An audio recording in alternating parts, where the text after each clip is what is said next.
Hi guys, today's topic is stopping sight distance. Okay, so we have previously studied what is a sight distance. Basically, sight distance means the distance visible ahead of the driver. So the distance visible ahead of the driver, that is called as sight distance. Now, what is stopping sight distance? It is the distance visible ahead of the driver that is required to stop the vehicle. So if you have a vehicle moving at a design speed of 80 kmph or 100 kmph, it sees any obstructions here, this distance which is required for this vehicle to see the object and stop, it has to come and stop before crashing into the obstruction. So this obstruction may be an opposite vehicle, it may be an animal crossing, it may be a stone on the road, it may be tree fallen or anything like that. So when you are moving ahead, you have to give so much vision to this vehicle so that it sees the obstruction and it has to stop. So this distance which is required by the vehicle to see the obstruction and stop, that is called as stopping sight distance. So the stopping sight distance is measured at 1.2 meter above the road, above the road surface, and the obstruction height is assumed to be 0.15 meter above the road surface. Okay, and the stopping sight distance, SSD, is also called as absolute minimum sight distance. Okay, imagine you're traveling on a road like this, you see an obstruction and you apply brake. So how much distance you require to see the obstruction and stop your vehicle safely, that is called as the stopping sight distance, the distance required to stop the vehicle. Okay, now you see here the stopping sight distance is bad because you can't see anything vision ahead of you, so the vision is bad, therefore you will go and crash into it. So the stopping sight distance was less. So to make sure the vehicle stops safely, you have to give enough stopping sight. Okay, now let us look at what are the factors affecting stopping sight distance.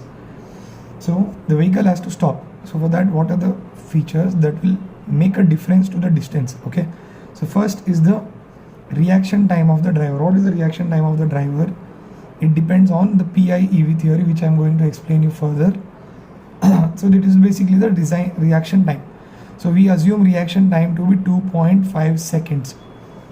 Next, speed of the vehicle. So if the vehicle is going at 80 or if the vehicle is going at 40 or 100 kmph, obviously the distance will vary. The vehicle traveling at 100 km per hour will need this much space. Okay, but if the vehicle is traveling at just 40 kmph, it will just need this much space. In this much space, it can see the obstruction and stop. So this much stopping sight distance is enough for 40 kmph vehicle, but for a 100 kmph vehicle, this much will be required. Next, efficiency of brakes. So each vehicle will have different types of efficiencies. So it may have let's say disc brake or a drum brake or a very bad brake. Okay, so depends on that. So as much as possible, the efficiency of brake should be high. Okay, and it should not be 100 also. If the efficiency of brake becomes 100, the moment you apply the brake, the vehicle will start skidding. So it should be optimum and not 100%, but it should be quite high. Otherwise you are applying brake and the vehicle doesn't stop at all. Next is frictional resistance, means friction between the road and tire. Okay, so you have this vehicle and its tires are touching the road. So what is the friction offered here? Okay, imagine you are applying brake on a tar road and you are applying brake on a mud road, or if you are applying brake on a tar road only when there is a lot of water on it. So obviously the friction will differ here. Okay, so the friction also plays a part. So more the friction, distance may be reduced. Less friction, you have to keep more distance because the braking is not efficient now. Because of the friction, the vehicle will not stop. So next and fifth factor is gradient or slope. So what is gradient or slope? If you are traveling on a level road, then maybe your vehicle will need this much distance to stop. Okay, But imagine you're traveling on a downgrade. So do you think this much distance will be enough? It won't be enough.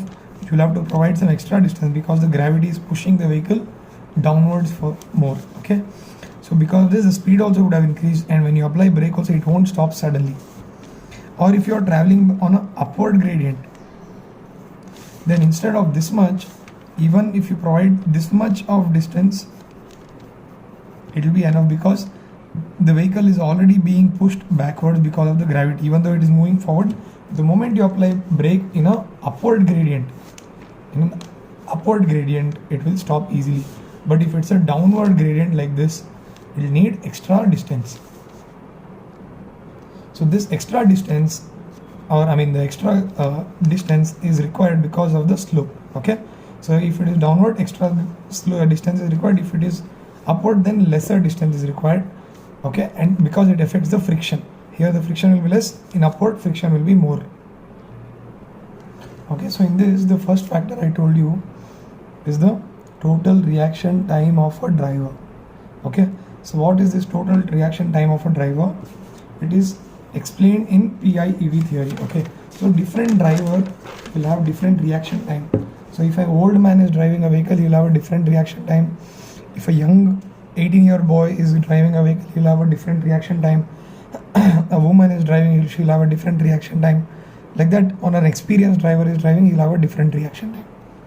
Okay, it varies from person to person. Now this reaction time is explained in something called as a PIEV theory, the reaction time theory, or PIEV theory. Okay, it's a very important question. They keep asking you this in exam again and again. Okay, so it is explained in a simple diagram like this. Okay, PIEV, and this is your brain. So in this each term, what is PIEV? Okay, so if you imagine you are driving a vehicle, you see an object in front of you. So what do? You apply brake. Okay, if I throw a stone at you, what do? You catch the stone. Okay, so just before you catch the stone or stop the vehicle, there are so many things that go in your mind, and it all happens in 1 or 2 seconds. Okay, so now, so first PIEV. Okay, PIE and V. So what is P? Perception time. Perceive means to see. Okay, so your this is the time required for your eye or your ears to hear something or to see something and send that message to the brain. That is called as perception. The time required for eye or ear to see any danger or any object and send it to the brain. So that message to be sent to the brain, that is called as P, perception time. Next is intellection time. Okay, to understand the situation, whether it is a dangerous situation, whether it is a not so dangerous situation, whether it is a situation that can be ignored or you have to take sudden action. To understand that situation, we need some time. That time is called as intellection time. Next is emotion time. E for emotion. So emotion is when you see the object, you may get scared, or you may feel anger, or you may feel like hurrying up and overtaking or something like that. So that emotion time, which depends on each person to person, and it depends on what is the situation, that 1 or half a second is called as emotion time. So to whether you get scared or whether you get angry or whether you start to panic or whether you get to rush, that emotion time. Next is volition, VOLITION. Volition time is the time required to take the final action. Now you got scared, you saw the object, you understood that it is a dangerous object, you got scared also of it. Now what do? You understood that you have to apply brake. So now the time taken for your brain to tell your legs to apply brake is called as the volition time. Time taken for final action, for example applying brake, or for example overtake the vehicle. So this is called as the PIEV theory. P, the message is sent from your eye, intellection and emotion. This happens in your brain. Then the brain tells your leg to apply brake, so it is coming to the response. This is basically your PIEV theory, which is a very important question. Now considering all these 4 factors, 2.5 seconds is considered as the reaction time t for stopping side distance. For different action it is different, okay, but for stopping side distance, to see an object and to stop the vehicle, this much time is required just to apply the brake. The moment you see the object, it takes at least 22.5 seconds as an average as per IRC to apply the brake. You see the object, you apply brake. How much time it requires? 2.5 seconds. Okay, now coming to the SSD calculation part. Stopping side distance calculation. So stopping side distance is equal to lag distance plus braking distance. Understand what is lag distance and braking distance. Lag distance is this vehicle, the moment it sees an obstruction, okay, the driver takes certain time to react. How much time he takes to react? 2.5 seconds he takes to react, okay. So that time taken to react and the distance traveled by the time he reacts in this 2.5 seconds, how much distance he travels? He travels up to here. So this is called as the lag distance. So what is the formula for distance? Distance is equal to speed into time. Next, after this, now he has decided to apply brake. Now he applies brake. After he applies brake, the vehicle goes and stops somewhere here. This is called as braking distance. He has applied brake, but the vehicle has not yet stopped. As soon as you apply brake, it won't stop. It takes some time. So that depends on various factors such as speed, acceleration due to gravity, friction, and what do you say? Friction and your gradient. So these factors, it depends on the speed, it depends on the efficiency of brakes, friction, and it also depends on the gradient or the slope. So all the 5 factors we club together and we formulate like this. So this is nothing but SSD is equal to V into T, speed into distance plus braking distance, V square by 2GF.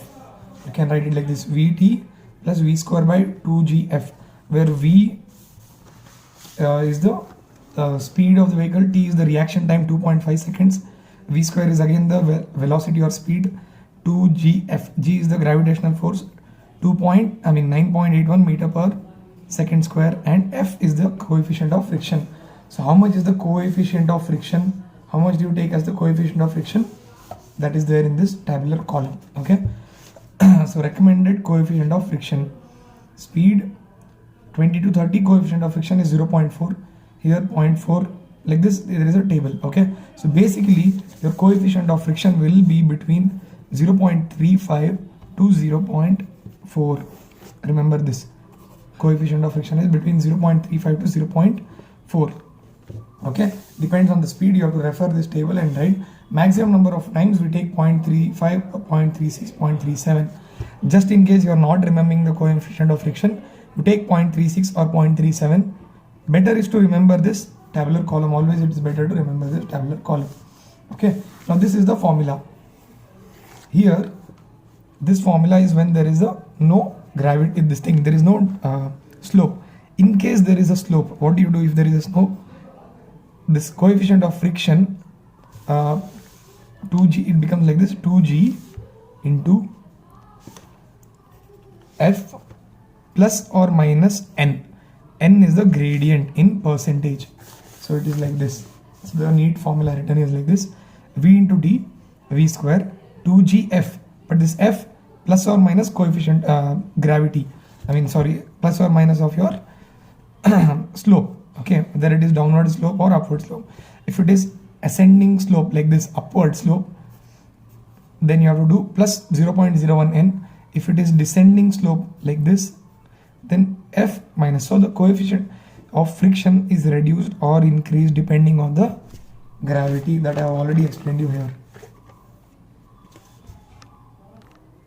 So this formula is when it is expressed as meter per second. Remember this.